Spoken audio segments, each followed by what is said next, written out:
Before everything fell apart, life seemed perfect. Or at least, that's how I remember it now, when the memories play back in my head like an old movie.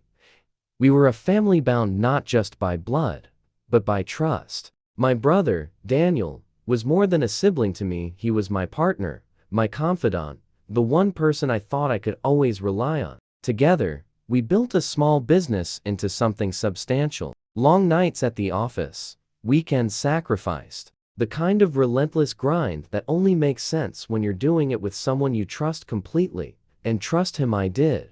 Daniel was charming where I was serious. He had the kind of smile that could win over clients in seconds, while I was the one who handled the numbers, the contracts, the strategies. We made a good team, two halves of a whole. I believed we complemented each other, that our differences made a stronger. At family gatherings, people often said, "You two are lucky. Brothers who work together usually end up hating each other, but not you guys." I would laugh, clap Daniel on the shoulder, and agree. Because back then, I couldn't imagine a world where my brother wasn't by my side. Life outside the business was steady too. I had a wife who loved me, a home that felt safe, and a future I thought was secure. Sure, we had the usual struggles, arguments about money, stress over deadlines, but nothing that felt unmanageable. Looking back now, I realized the warning signs were already there. Subtle things I dismissed because I didn't want to see them. The way Daniel sometimes looked at me when he thought I wasn't watching, not with brotherly pride, but with something colder, hungrier. The occasional slip in his tone when he talked about my clients instead of our clients. The fact that he had begun taking more business trips alone, ones I wasn't invited to, and brushed off my questions with a grin. At the time, I told myself not to overthink it. After all, wasn't this what trust was? Believing in someone even when things didn't quite add up. But deep down, in the quiet moments, I felt it, a crack. Small, almost invisible, but spreading beneath the surface. Still, life went on. I remember one evening especially well. We were at our parents' house for Sunday dinner, the table crowded with food and laughter. Daniel was telling a story, making everyone laugh, and I watched him with pride. That was my brother, the one I'd do anything for, the one who'd always have my back. He caught my eye across the table and raised his glass to me, his smile wide and warm. I raised mine back, clinking in unspoken brotherhood. That's the image I held onto, the one that made what came next so much harder to accept. Because beneath that smile, behind the laughter and the easy charm, brother was already sharpening the knife, and I, blinded by loyalty, handed him my trust like a weapon. At first, it was little things so small that I almost felt foolish for noticing them. But little things, when they start to add up, become impossible to ignore. Daniel had always been the more outgoing one, but lately, his late nights at the office didn't match the work he was actually getting done. He'd come in the next morning, smelling faintly of whiskey and perfume that wasn't his wife's, carrying stories that didn't quite fit together.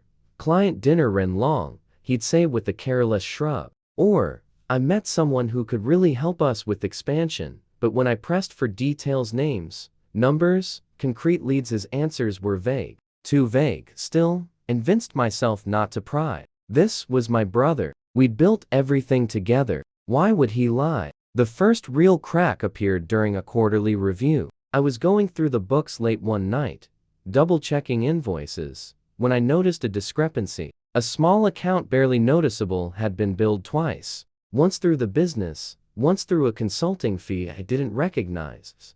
When I asked Daniel about it the next day, he laughed it off. "Don't worry about it. Just a mix-up in billing. I'll handle it." And maybe I would have believed him if not for the way his eyes shifted, just slightly, avoiding mine. That's when the unease began to take root. It wasn't just the business. At family dinners, he was different too. He still smiled, still cracked jokes, but there was an edge to him now, like his mind was elsewhere. He'd glance at his phone under the table, smirking at messages he never shared. One evening, after too many glasses of wine, I caught him staring at me, not with brotherly affection, but with something couldn't quite name. Resentment? Maybe. Envy? Or something darker. I brushed it off. Told myself I was being paranoid, but paranoia doesn't explain whispers, because soon, the whispers started. A client I'd worked with for years pulled me aside after a meeting. He hesitated, then said quietly, "I don't know what's going on between you and your brother, but he's been saying things that don't line up."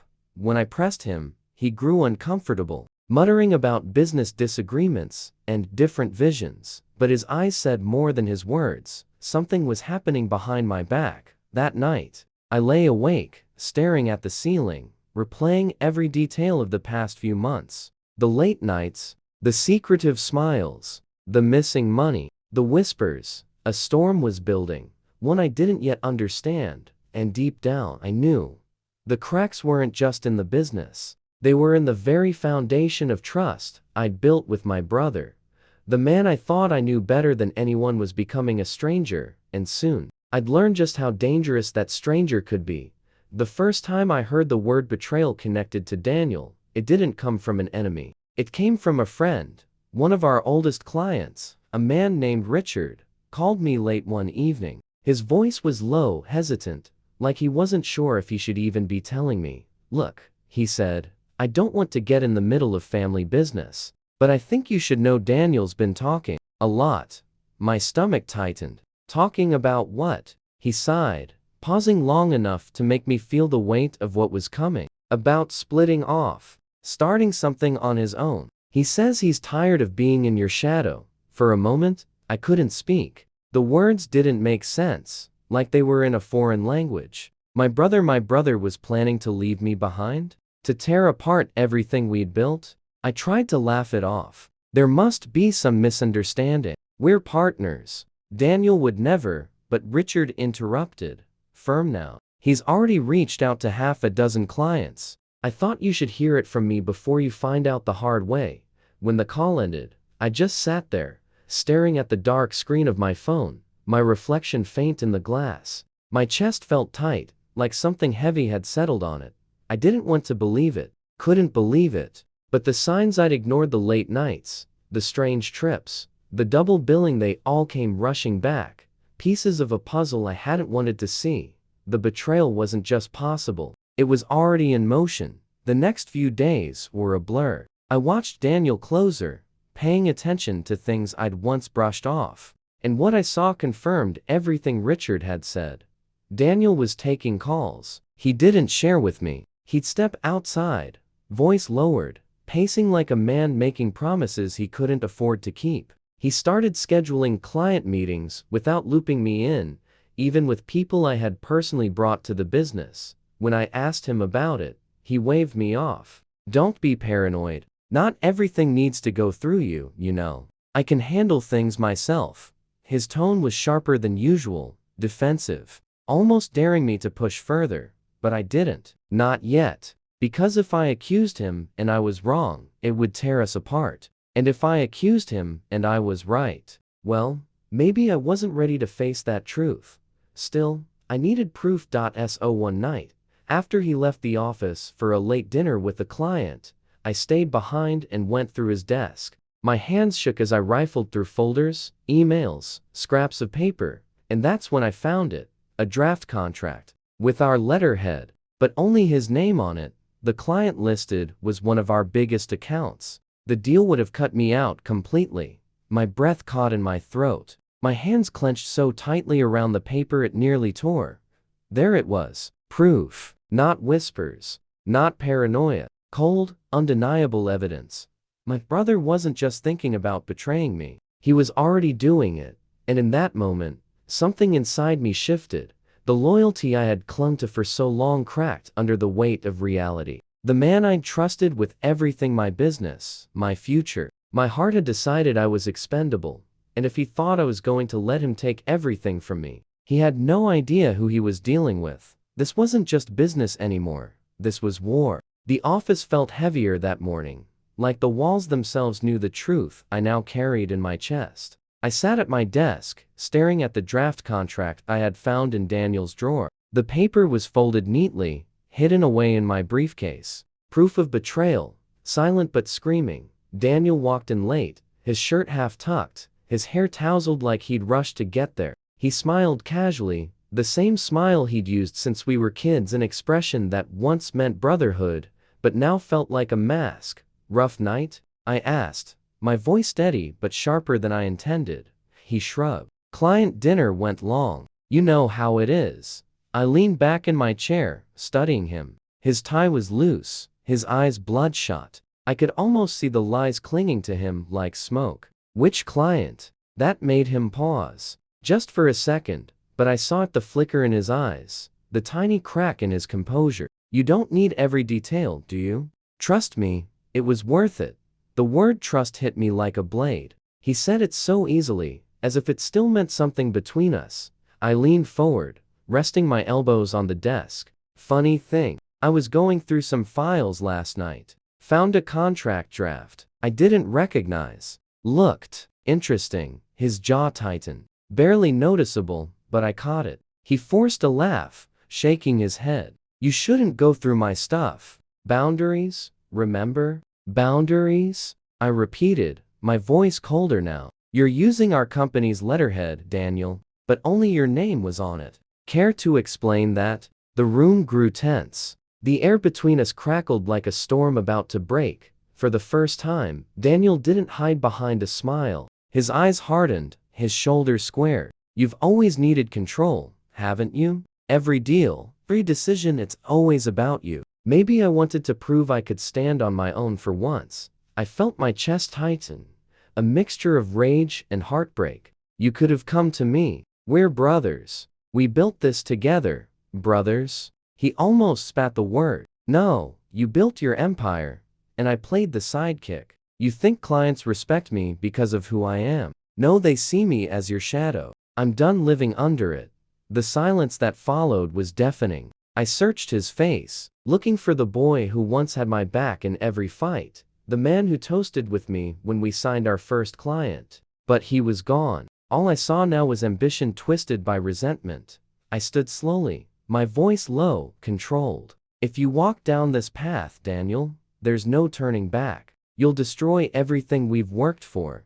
He leaned closer, his breath hot with defiance. "Maybe that's exactly what I want. To destroy it. To destroy you." The words landed like gunshots. My own brother, declaring war openly now. I clenched my fists at my sides, forcing myself to breathe, to stay calm. Losing control now would only hand him power. "Be careful," I said quietly, my eyes locked on his. "You think betrayal is strength, but it has a cost. And trust me, Daniel, you won't be ready to pay it." For a moment, neither of us moved. Just two brothers standing in the ruins of what they once shared.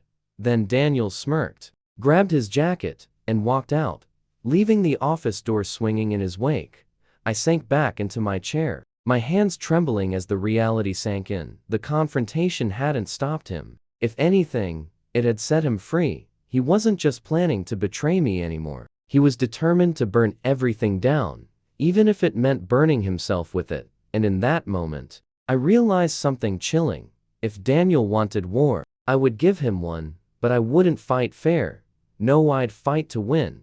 After that confrontation, there was no illusion left to cling to. Daniel had made his choice, and so had I. The bond of brotherhood had been cut, replaced with something darker, sharper. Trust was gone. Only strategy remained. I knew better than to storm into battle head first. Rage makes people sloppy, and if I wanted to win this war, I needed to stay cold. So I began weaving a net, a quiet, invisible trap that Daniel wouldn't see until it was too late. The first step was information. I started going through our accounts in detail, cross-checking transactions, tracing invoices. At first glance, everything looked fine, but the deeper I dug, the more I saw the patterns. Daniel had been siphoning money, not much at once, just enough to stay unnoticed. Small percentages hidden in vendor bills, slight overcharges to clients. He thought he was clever. He thought I wasn't watching, but now I was. I made copies of everything: emails, transaction records, even his personal notes I found left behind on the printer. I stored them carefully, in folders only I could access. Each document was a thread, and together they formed a rope strong enough to hang him with. Still, Evidence wasn't enough. If I wanted to dismantle Daniel completely, I needed to know his allies. No one betrays alone. So I started watching who he met with, who called him late at night. I paid attention to his calendar entries, his sudden lunches with certain clients we'd both known for years. And slowly, the picture became clear.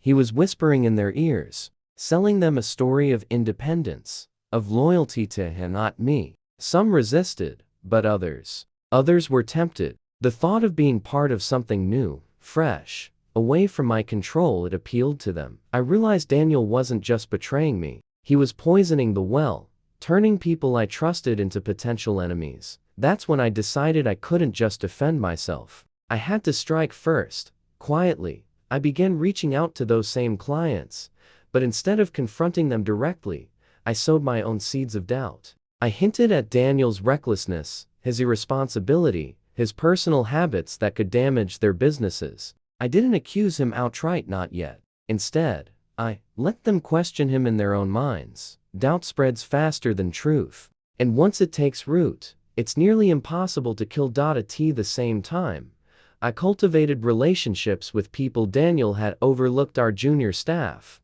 assistants, even the cleaning crew. I treated them with respect, offered small favors, listened when they spoke. In return, they gave me what I needed: whispers of Daniel's late-night office visits, the documents he printed, the calls he made when he thought no one was listening. Every piece of information tightened the net. But building a trap wasn't just about gathering data, it was about patience. I had to let Daniel think he was winning, let him feel confident enough to make mistakes. So, in meetings, I acted calm, almost indifferent. I let him take the lead on projects, let him believe I was stepping back. It must have felt like victory to him. But in reality, every move he made brought him closer to the snare I'd set. I remember one particular evening, standing alone in the office after everyone had left. The city lights shimmered outside the window, and the silence was thick. I looked at Daniel's empty desk, his jacket still draped over the chair, and I thought about how far we'd come from the boys we used to be. Once, I would have bled for him. Now, I was preparing to bury him. The irony wasn't lost on me. But betrayal has a way of changing a man. It strips away the softness, the excuses, until all that's left is resolve. And mine was unshakable. Daniel thought he was clever, spinning his web behind my back. But he didn't realize I was building one of my own, larger, stronger, and invisible until it closed around him. This wasn't a battle of strength anymore. It was a game of patience, and I was willing to wait as long as it took to watch him fall. For months I had been patient, careful, collecting, cataloging, weaving. The net was invisible, the threads fine. Daniel walked proud and blind through the path I'd prepared for him. He thought he was clever. He thought he had the wind at his back. Then the wind shifted. It started with a call from a supplier, a quiet voice, not loud enough to draw attention, but firm. "We need payment before shipment," the man said. "We can't extend credit anymore." I listened to the voicemail in the empty office and felt the slow, delicious tightening in my chest. A small vendor pulling terms only meant one thing. Someone had whispered doubt about the company's stability. Someone had suggested there were problems with the books. Someone had seeded fear where confidence had been before. A week later, a longtime client canceled a meeting. "We're reevaluating our partnerships," their account director told my assistant. "We can't move forward until things are clearer."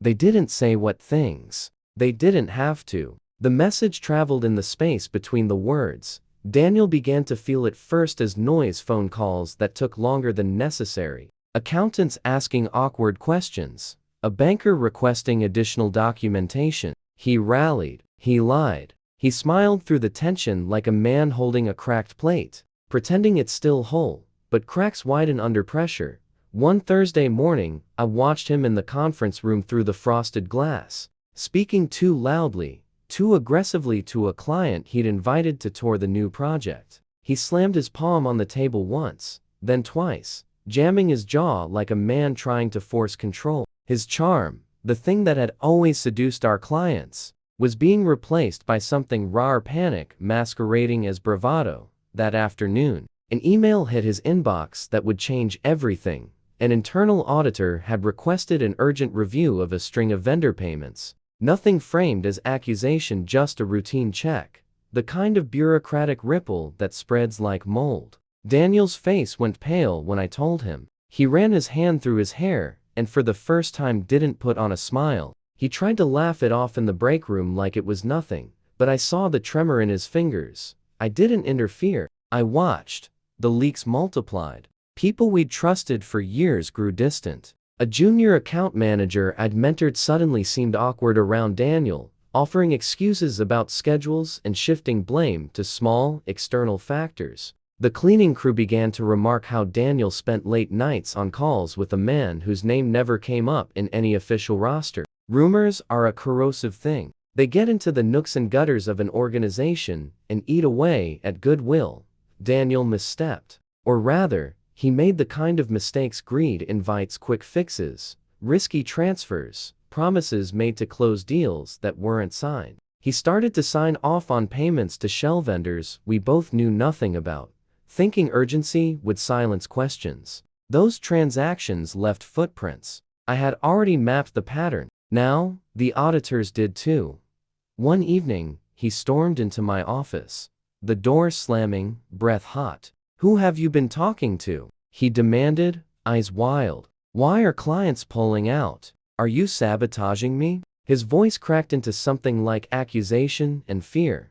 I could have told him the truth. I could have revealed the folders, the emails, the quiet sabotage I'd been orchestrating to draw his allies away from him. But why would I hand him the map out of the trap? Instead, I sat very still.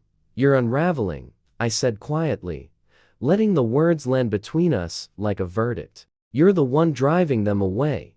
He laughed, then not the proud, easy laugh of the man I grew up with, but a small, brittle sound. "I'll fix it," he said, more to himself than to me. "I always do."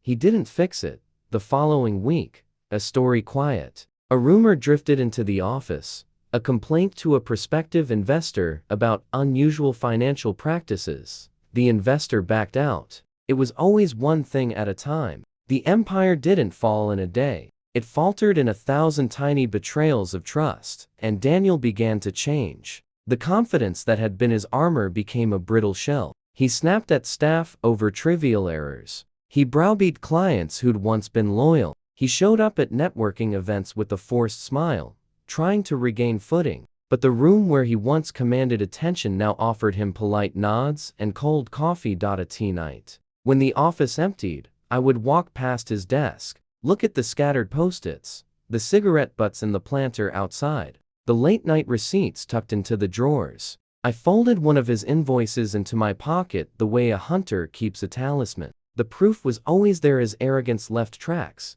He started calling me in the early hours, voice thick with desperation. "We need to talk," he'd whisper. "I can fix it. Meet me." He'd ask for advice, for help, for bailouts. Each plea was a blade. I would listen, murmur reassurances, and sleep with the plan tightening in my mind like a fist.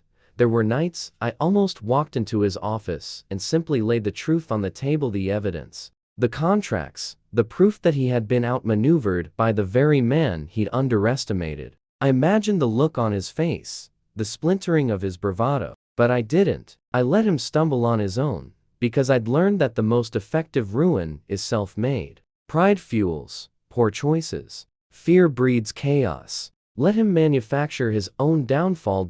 So the net that had looked invisible a week ago began to show its shape. Clients called the bank. The bank requested audits. The auditors found irregularities. The board murmured. Daniel, once so sure of his sway, found himself negotiating for small mercies, and in the quiet that followed each blow, I felt the old, raw satisfaction, not a gloating joy, but the calm of someone who had set a plan into motion and watched it execute with surgical precision. He was cracking, and with every crack, he slid closer to the edge. I'd been building for him all along. When the first cracks widened into visible gaps, something shifted in me. The battle had stopped being purely defensive. It had become an opportunity, not for petty revenge, Not for a shouted confrontation at the office or a slammed door in the family home, for a reset. For reclamation. For sowing the very seeds that would make Daniel's ruin inevitable.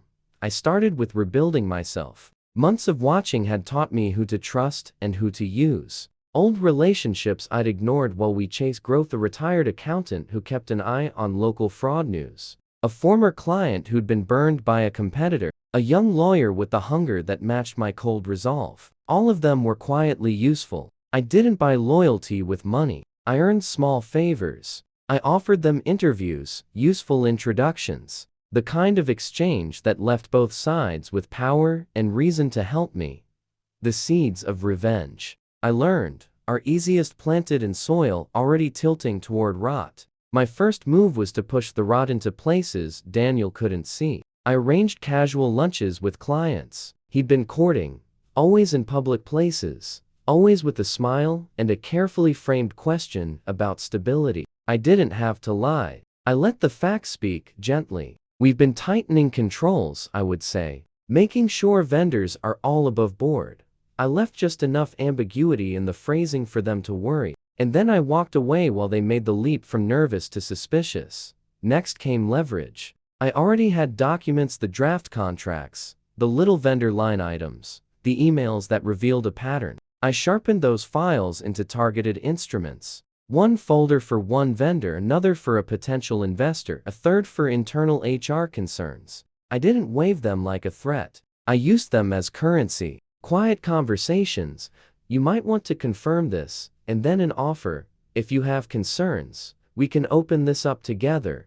People who were on the fence found my calm persuasive. They preferred alignment with me over risk. With Daniel at home, I cultivated the appearance of the man who was trying to hold the business together. I stayed late, I answered calls at odd hours, and I let Daniel think my focus was on damage control. He bragged about small wins in front of others, new leads, confident assertions, but those were exactly the moments I needed. Overconfidence makes people sloppy. He smiled in public. Behind closed doors, he missed obvious details. I also planted doubt where it would fester fastest, among his new allies. I leaked a minor inconsistency to a client who had been wavering. One small email chain showing a late-night approval from Daniel on an unsigned invoice. The client clipped it, forwarded it to his internal counsel, and suddenly what was a rumor became a file under review. Another time, I anonymously tipped a local business journalist with a background piece on family-run businesses and hidden risks, supplying just enough context so they'd call for comment. The journalist didn't publish an expose that week, but the call set off boardroom whispers and a hastily scheduled internal audit.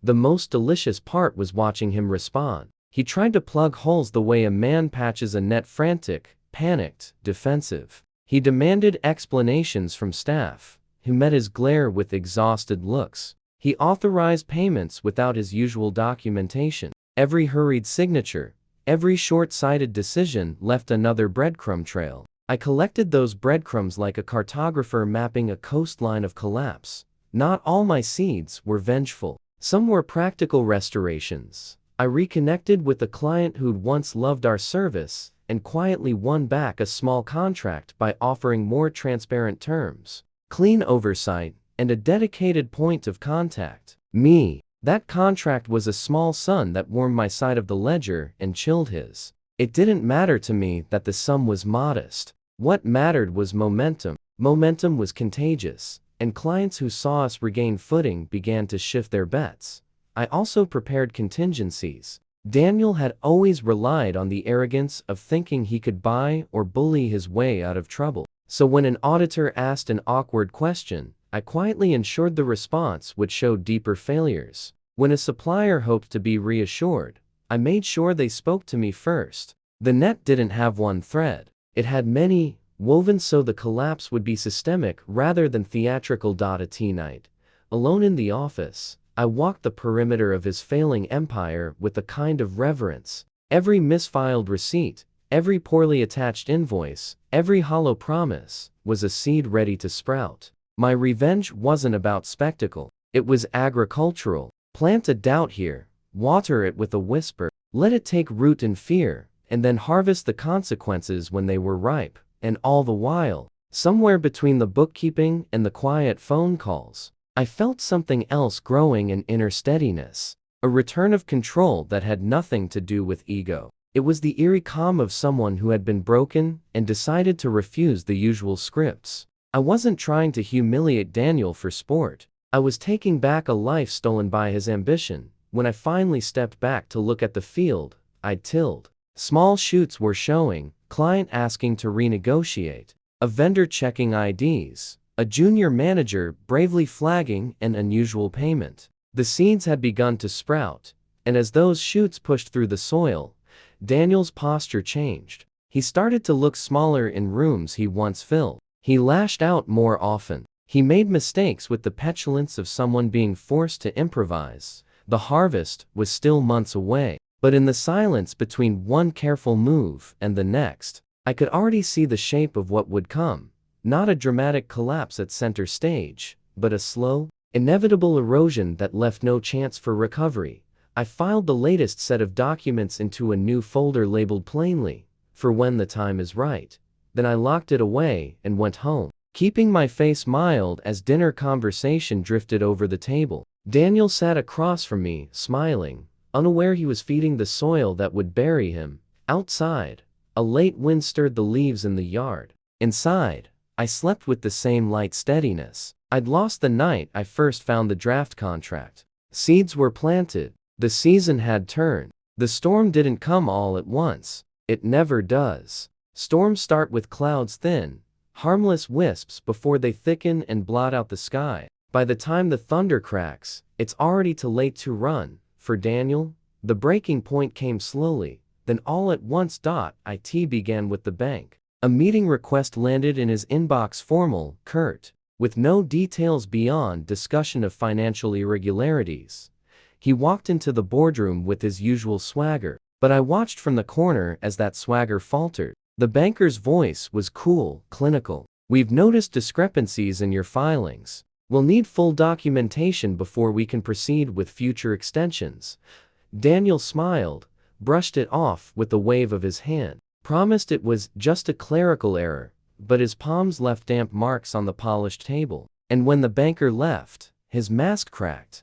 Next came the clients. Two of our biggest accounts quietly backed away, citing internal restructuring. Daniel cursed them behind closed doors, pacing like a caged animal, shouting into his phone until his voice went raw. He couldn't see what I knew, that they weren't restructuring. They were running. And then, the staff. One morning arrived early and found our junior accountant sitting pale-faced at her desk, staring at a spreadsheet. When I asked what was wrong, she hesitated, then whispered, "There are payments that don't make sense. Vendors we've never used. Approvals that don't add up." I placed a hand on her shoulder, calm and steady. "Thank you for bringing this to me. You did the right thing." She nodded, relief flooding her face. She thought I was the savior. In truth, I'd planted those very doubts myself, months earlier, when I'd slipped just enough information into her hands to make her curious. Now, the seed had sprouted. Daniel didn't know the walls were closing in, but he felt it. His laughter grew brittle, his temper sharper. He barked orders instead of giving direction, demanded loyalty instead of earning it. The office, once filled with his easy charm, now echoed with silence when he walked in. People avoided his gaze. They whispered after he left the room. He was unraveling, thread by thread. And then came the night I knew he had reached the true breaking point. It was late, long after everyone had gone home. I stayed behind, as I often did, quietly reviewing files under the soft hum of the desk lamp. That's when I heard the office door slam. Daniel stumbled in, half drunk, his tie hanging loose, his eyes bloodshot. He reeked of whiskey and desperation. "You think I don't know what's happening?" He spat, his words slurred but sharp. Clients pulling out, banks breathing down my neck, staff looking at me like I'm some kind of fraud. "It's you, isn't it? You've been poisoning them against me." I looked up slowly, calm, measured. "Daniel, you're doing this to yourself." He slammed his fist on my desk, rattling the lamp. "Don't play saint with me. You've always wanted this, me gone, you standing tall while I fall. Admit it." For a moment, I almost did. I almost laid out the folders, the documents, the threads of the net he was now caught in. I almost told him that yes, I had built this storm around him, and yes, he was powerless to stop it, but instead, I leaned back, voice low. If you've lost their trust, Daniel, maybe it's because you gave them a reason. His eyes flared, bloodshot and wet. He shook his head, stumbling back like the words had struck him harder than a blow. He muttered something under his breath, then stormed out, slamming the door so hard the glass rattled in the frame. When the echoes faded, I sat in silence. My hands were steady, my breathing calm. This was at the breaking point. The moment when his empire stopped being his and began collapsing under its own weight. And as I looked around the office, the empire we had once built together, I felt no sorrow, no regret, only the quiet satisfaction of a man who had waited, who had been patient, and who now watched justice bloom in silence. Daniel thought he could betray me and walk away unscathed. He thought ambition would shield him from consequence, but storms don't care about ambition. They only destroy. There's a moment in every hunt when the prey is too exhausted to run, too cornered to fight. That's when the hunter steps in. With rage, but with precision. And that's where Daniel was now cornered, broken, clinging to scraps of the empire he once lorded over. The breaking point had passed. What came next was the execution. I didn't want his quiet failure behind closed doors. No, Daniel had built his reputation in public with grand speeches, bold promises, and that ever-present smirk that made people believe in him. So his fall, too, had to be public, visible, unforgettable. The trap began with the documents I'd been collecting for months. Every forged invoice, every backdated contract, every questionable transfer, each piece of tile in the mosaic of his corruption. I refined them, polished them, ordered them neatly into packets designed for maximum impact. One set for the bank, one for the clients, one for the regulators, and the sweetest one for the press. I leaked the first set quietly, through a concerned employee tip. Regulators move slowly, but whispers spread fast. By the time Daniel realized eyes were on him, the questions were already too sharp, the suspicion too heavy to wave away. Then came the clients. I arranged a discreet meeting with 3 of our largest accounts. I didn't accuse Daniel outright. I let the evidence speak for itself. We've been uncovering issues, I told them, and I want you to see for yourselves before you decide how to proceed. Their faces darkened as they flipped through the pages. By the time the meeting ended, contracts worth millions had been pulled back.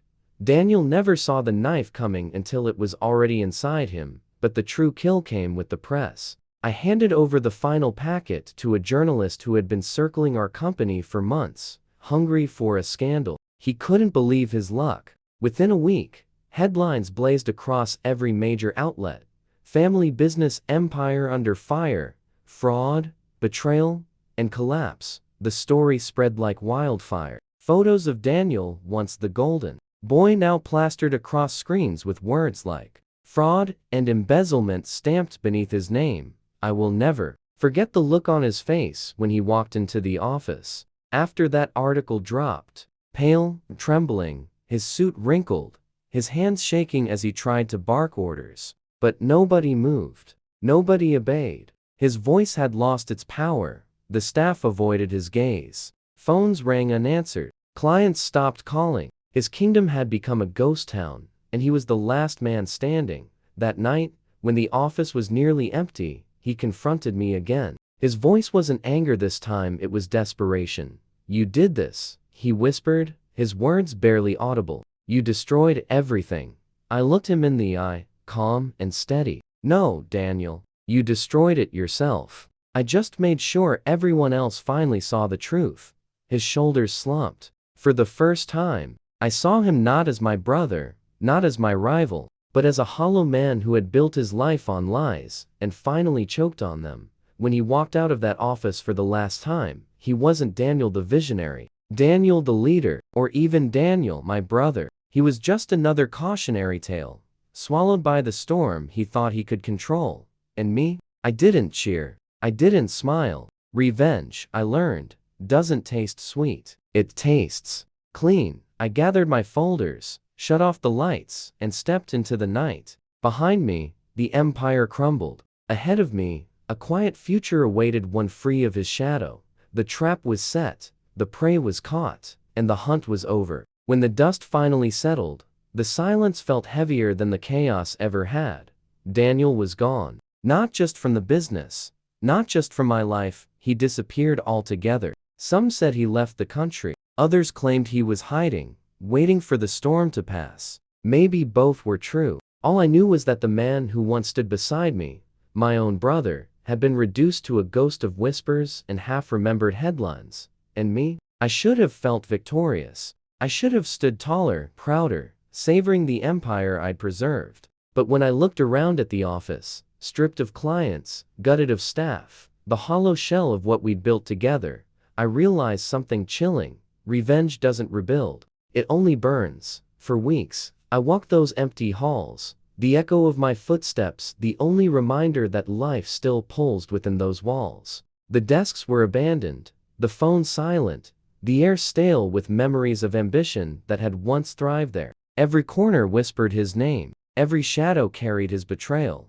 Yet, in the quiet, something shifted. I began to see the truth, not just about him, but about myself. I hadn't fought for justice. I hadn't fought to save the company. I'd fought to punish him. And in doing so, I had punished myself as well. But here's the strange thing about destruction. It clears space. For the first time in years, I wasn't living in his shadow, wasn't chasing his approval, wasn't bound by the chains of brotherhood turned rivalry. I started over. Small, careful, deliberate. One client at a time. No lies. No shortcuts.